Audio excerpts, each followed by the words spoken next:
What is up, you guys? Welcome back to another video, and hope everyone's having a great day. Positive vibes to you. And we are back with Wansee. And if you're new, welcome. My name is Jai. Welcome to my channel.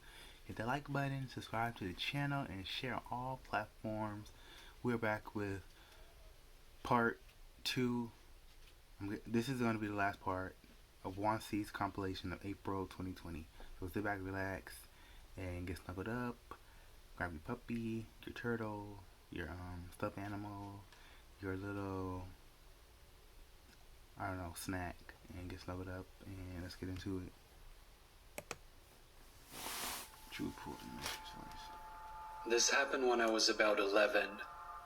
My two friends and I, all of us male, were swimming in my friend's backyard one night around 10 p.m. My friend's house borders the junior high school property and is separated by a chain-link fence. As we were swimming, I look over and I see a tall man dressed in black and a baseball cap, just standing there like a zombie, just watching us. Could I help you, sir? For some reason, I didn't get scared. I just thought it was weird. I mention him to my friends, who both look over and immediately start screaming their heads off and start swimming away to get out of the pool. Their reaction woke me up to the situation, and I started swimming out of the pool too. We are one by one trying to use the ladder, and I was in the rear, so as I'm waiting, I look over and the guy is scrambling up the fence as fast as he can. Why? We made it to the house and managed to slam the door and lock it just as he reaches the door. Oh, wow. This was the back door, which was like 80% clear glass, so he just stood there looking at us as we screamed our heads off. I even noticed he was holding a baseball bat. We run and hide behind the living room couch. He keeps jiggling with the doorknob. But luckily, he never used the bat to break the glass, which would have been really easy. He walks away and my friend runs and turns the security alarm on and calls his dad, who was off running errands. My friend's dad said he was almost home and to stay inside. We turn the TV on and start to calm down, when all of a sudden, the alarm goes off. I almost shit my swimming suit for the second time, and our stupid 11-year-old minds decide just standing there screaming was the best option. My friend's dad happened to get home while this is happening. He gives the operator the secret password that everything is okay, grabs his gun and searches the property, but he didn't find anyone. We still swam at night after that, and we never met that crazy guy again. Dad was ready. Also, I'm 25 now, and I don't know why we didn't just call the cops or why my friend's dad didn't call the cops. Y'all was scared, y'all was 11. This happened around the year 2011, when I was 13. One day my friend was planning on throwing a party at his place, so my older cousin drove me there. It took about 4 hours to get there, and when I finally arrived, it was around 8 p.m. A few hours later, we were having fun, but out of nowhere, I had to use the bathroom really badly. About 5 minutes had passed, and while I was in the bathroom, I heard a crunching noise coming from the woods. At first, I thought it was someone who arrived late to the party, but all of a sudden I heard loud banging on the glass. I started to think it might be my friend just looking for me, so I told him that I was inside the bathroom. However, it wasn't my friend. It was a guy who looked like he was in his late 50s. He said that his car broke down. He then asked me to help him, but I was already paranoid about strangers, Bang on the window? So I simply told him that I couldn't help him. He nodded his head and walked away. When I was done using the bathroom, I went back to the room where my friend was. I told him what I saw and what the man said to me. My friend looked like he just saw a ghost. Then he finally said that for almost 2 months, this man was stalking his entire family. And also saw him from the bathroom window tons of times. They asked the police to check their area several times, but they couldn't help his family. When he said that, I thought he was overreacting. until I heard the same banging noise now coming from the door. It was more violent now. Everybody paused what they were doing and looked at the door in shock. One guest broke the silence and said it was probably only the pizza delivery man. But my friend told me not to answer the How door them at pizza all man gonna costs. bring the I door looked like through the that? peephole, Don't you have a doorbell? and there he was. The same guy I saw through the bathroom's window. He had a psychotic-looking face and was licking his lips nonstop. We all just stood there in silence and hoped that the man would go away. Oh, And after a child. few minutes, the loud noise came from the basement.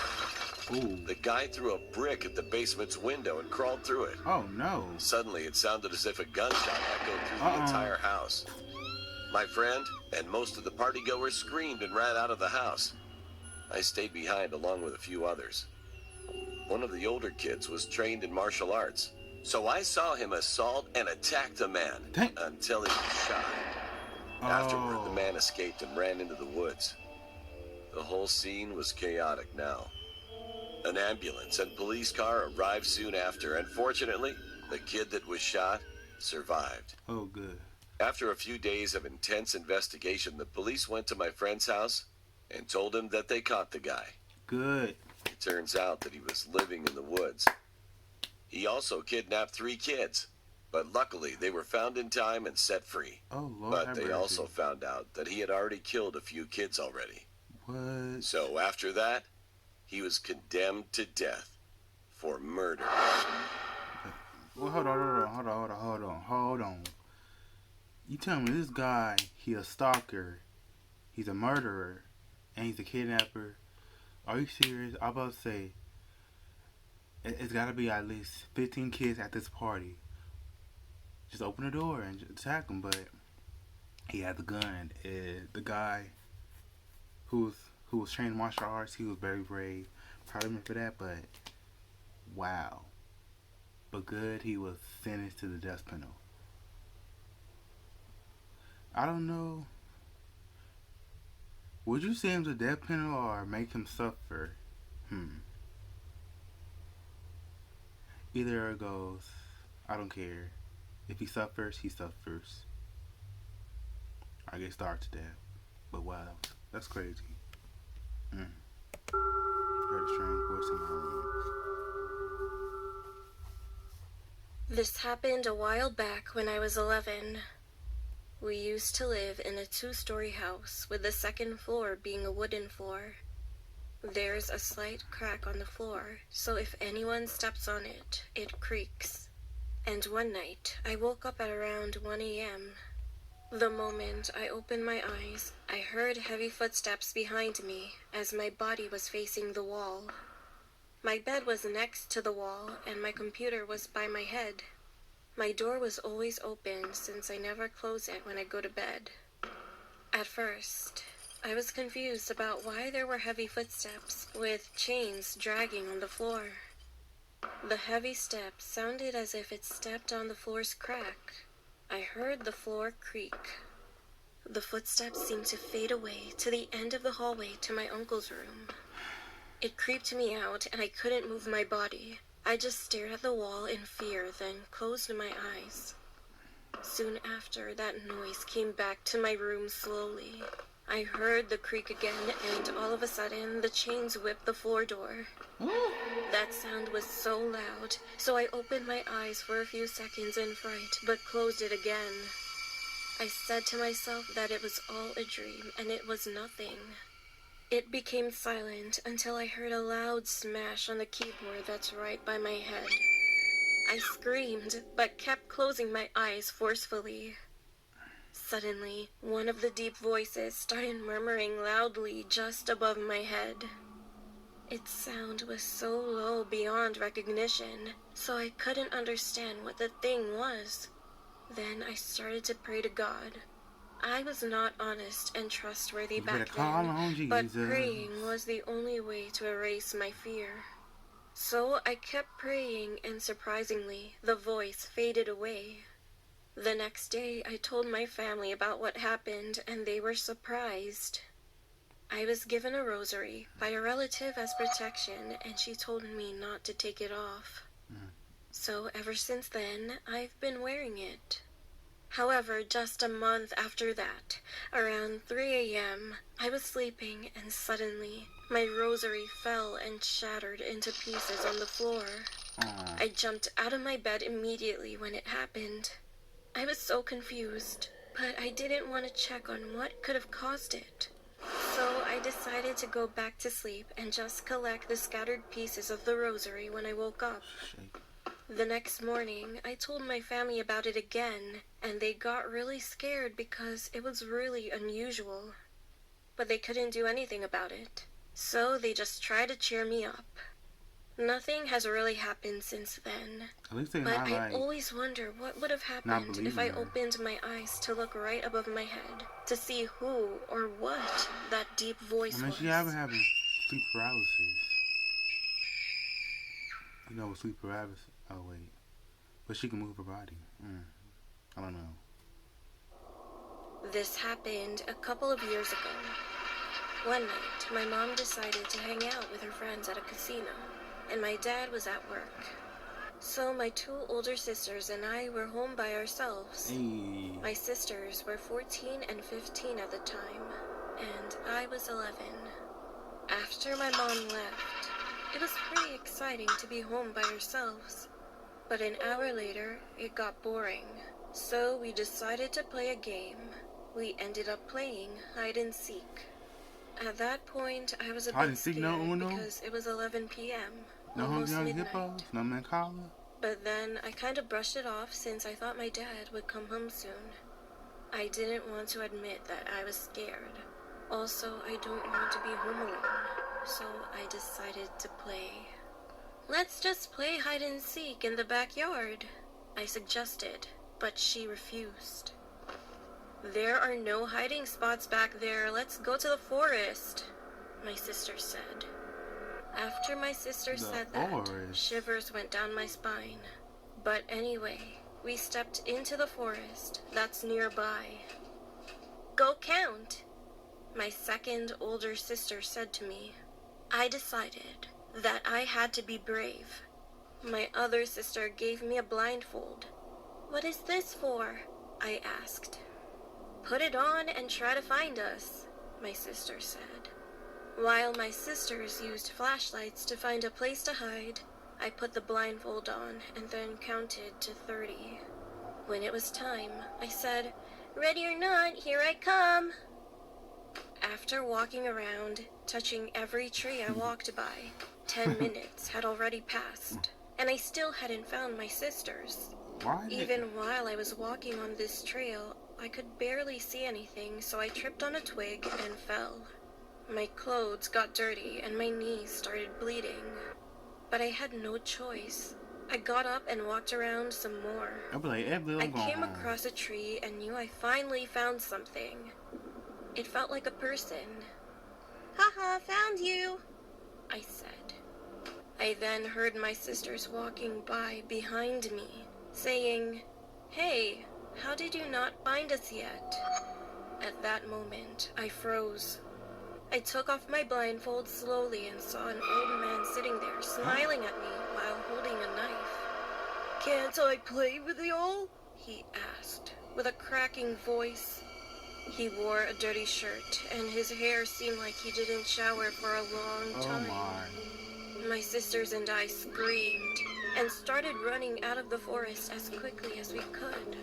While running, I looked back and noticed the man chasing after us while holding the knife, swinging it in the air. He was laughing like a mad person. Oh God. I've never felt that kind of fear before. But after running for a while, the old man couldn't keep up. He stopped running, stared at us, and then he turned around and went back into the forest. We got closer to our house, and then we saw our dad pulling into the driveway. We ran to him and told him what just happened. He was shocked, so he called the police immediately. The police went to the forest and they searched those areas for a few hours. After a while, they found and arrested the old man. The next day, we learned that the old man killed 4 female children and dumped their bodies in the woods. all the local news stations were covering the incident. When I heard that, I felt sick to my stomach. Ooh. I am glad that we are safe, but now I pray for the 4 souls of the children. Yeah. May they rest in peace. It's like a good and bad situation. If they wasn't playing, they wouldn't know about this guy, but they I have a sister who got married when she was 18. She had a daughter named Susie. Her husband was unemployed. She had to work 2 jobs to support herself, her daughter, and her husband. Every day, she left the house at 8 a.m. Look like a Pokemon. And she only returned around 8 p.m. every night. Around this time, Susie had an imaginary friend. She told my sister it was a little girl named Jessica. Susie would talk about her all the time. My sister even overheard her talking to Jessica. It creeped her out, and after a while, she told Susie she was forbidden to talk about the girl. We weren't allowed to mention Jessica when we came over to visit. One day, Susie told her mom, Jessica is mad at you because you don't believe she's real. She comes to play with me when Daddy closes the closet door after you leave, and he lets us out before you come home. My sister had no idea this was happening. Her husband was supposed to be watching Susie during the day. Instead, he would lock her in the closet with a box of cereal and leave her there all day. When my sister discovered what was going on, she kicked her husband out. The poor little girl spent so much time all alone, locked in a closet that she had conjured up an imaginary playmate for herself. My sister divorced her husband and got custody of Susie. She decided to move out of the house they were renting. When the moving van came, the old man who owned the house came over to help them. He was talking to my sister and said, I was always worried about your little girl on those basement stairs. My granddaughter fell down those basement stairs and broke her neck. She died in front of the closet down there. When she heard that, my sister got the chills. What was her name, she asked. It wasn't Jessica, was it? The old man looked at her and said her name was Jessica. She was only 4 years old. She couldn't say it properly, and how did you know that's how she said her name, Jessica? How did you know? My sister was in denial. She told him she didn't know what he was talking about. She refused to talk about it, grabbed the last of her things, and left the house for good. Even today, we're still not allowed to talk about Susie and her imaginary friend, Jessica. My sister remarried a few years later, and Susie got a great new stepdad. But Susie, when we speak alone, she always brings up that little girl and what she looked like. And it still creeps me out to this day, because I don't really believe in that type of stuff with ghosts and paranormal, but there's no way that Susie could have known about that little girl. But who knows? Maybe they are real, and maybe not. I heard my mom speaking at night. Every night, I hear my mother through the walls, but she never talks during the day, only at night.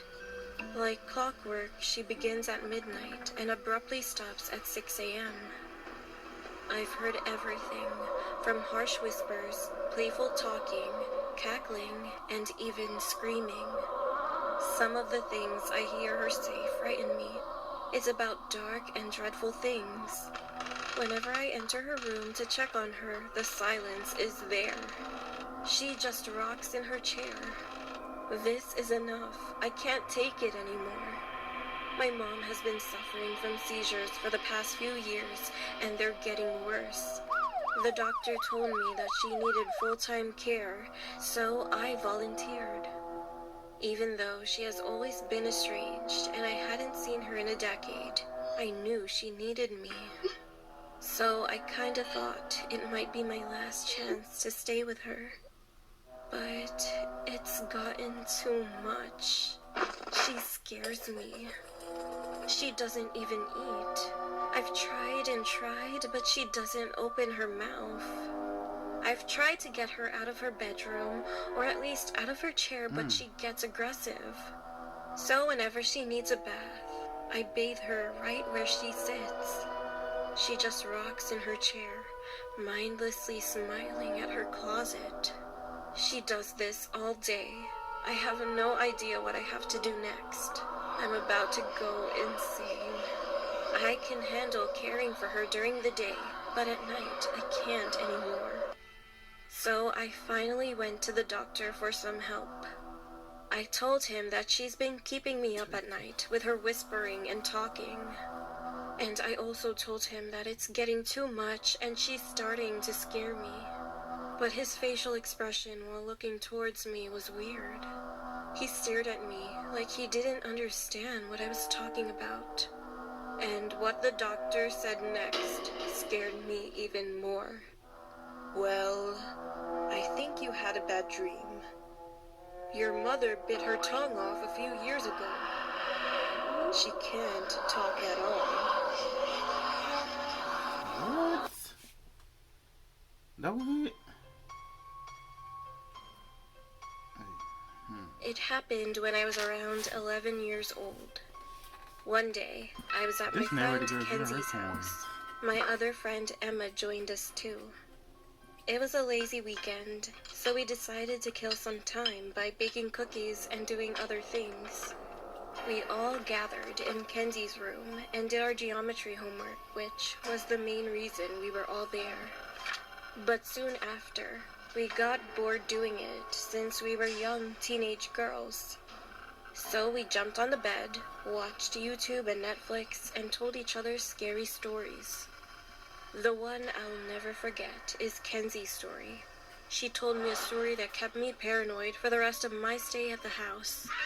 She told us the owner of the house was found murdered in this house, and she sometimes feels like someone lives in her closet.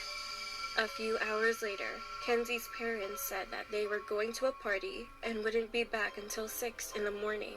6 a.m. Kenzie didn't want to spend the night with her grandma and little sister, so she suggested that we should have a sleepover. It sounded like a great idea, so we just called each of our parents, and it took a lot of convincing to have the sleepover. When we got permission, we all changed into Kenzie's pajamas, got in bed, and watched something scary. It was almost 8 p.m. Kenzie's room was so messy, it almost looked like a pig's pen, so we decided that we would record a time-lapse of us cleaning.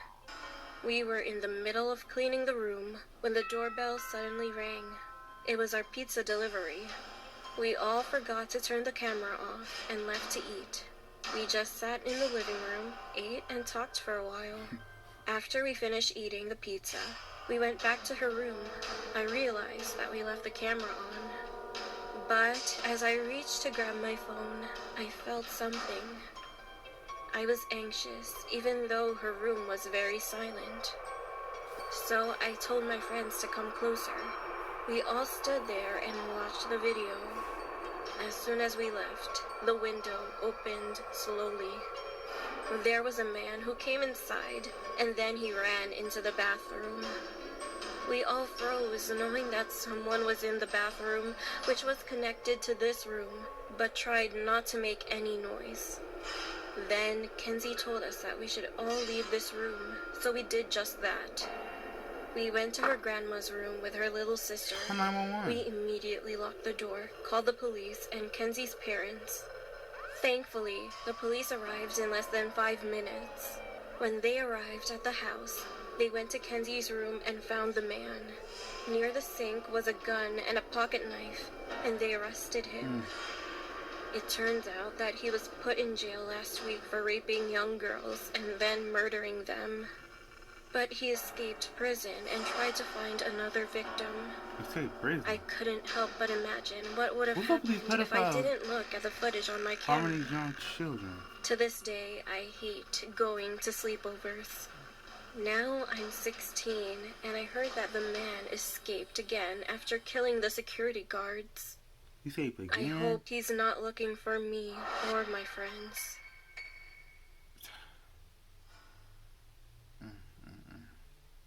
True, I wanna This story takes place in South Africa, my home country.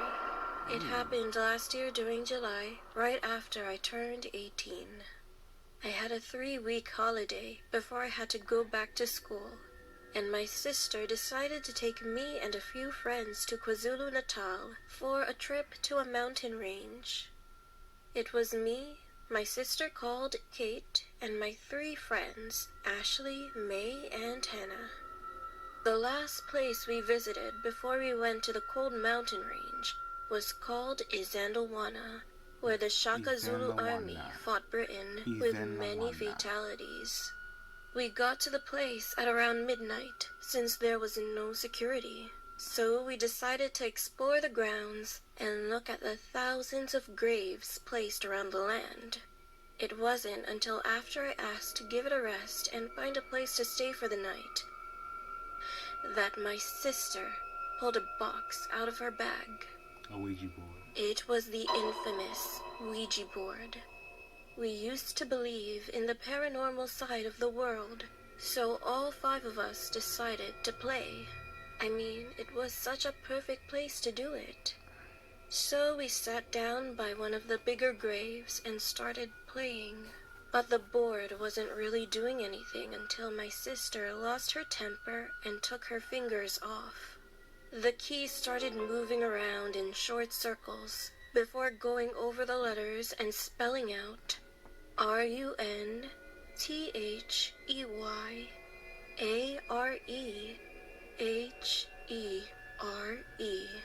Run.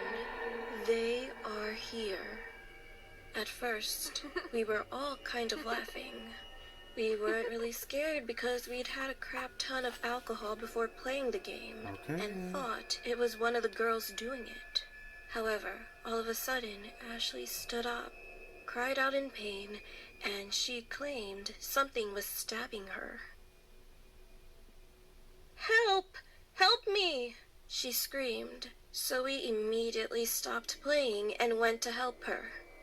When she lifted up her shirt, we could see a long and deep scratch that went from where her heart is down to her stomach. We were all shocked, so we left the place in a hurry since the nearest clinic was over an hour away. And say goodbye. When we arrived, our situation only got worse, considering we were a group of white girls who only knew how to speak English and a bit of Dutch, while everyone inside of the clinic was a Zulu native and didn't know any English. We couldn't get my friend any help, since neither we nor the nurses understood each other until we lifted up my friend's shirt to show them the wound. We felt so stuffy, and eventually one nurse sterilized her and bandaged her up. However, surprisingly, the next morning when we woke up inside of my sister's van, she was no longer wounded, and it was as if the event didn't even happen. Someone later told us that it might be a Zulu trademark to cut their enemies' hearts from their gut in respect of the body they had killed, preparing them for the afterlife. But who knows? Now, over a year later, none of us truly know what happened. I go to university, and they are still my only friends. The memory becomes more and more distant over time, and I sometimes believe that we all just hallucinated. But the one thing for sure is that I will never, ever touch the Ouija board again. But they said, "Run, they are here." This was so crazy. All these pedophiles messing with these innocent young children. I just don't understand. It just disgusts me. It just, ugh. But this is scary. Thank you guys again. Thank you for Wansee Entertainment of compilations. And when it comes to Wansee Entertainment, I'm just gonna probably react to his compilations, because I think it's better instead of just reacting to like a form in the film. Yeah. So thank you guys for, again, tell me guys what was the scariest for you. Drop any requests you want me to react to below. And until next time, guys, if you're alive, do what you want and do it positively. Peace.